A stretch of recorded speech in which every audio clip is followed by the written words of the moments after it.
Akui tak akrab dengan Erin, Sule bicara sudut pandang Andre Taulani yang ngebet cerai.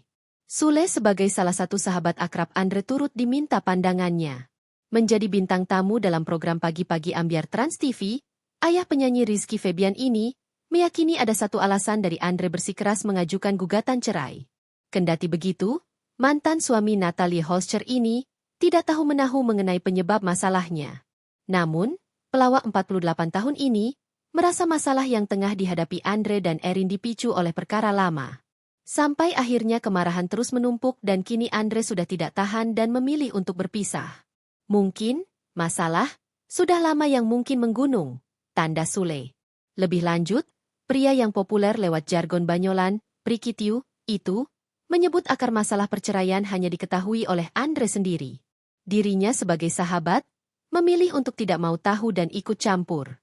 Bapak 5 anak ini hanya ingin memberikan dukungan dan doa terbaik sebagai sahabat.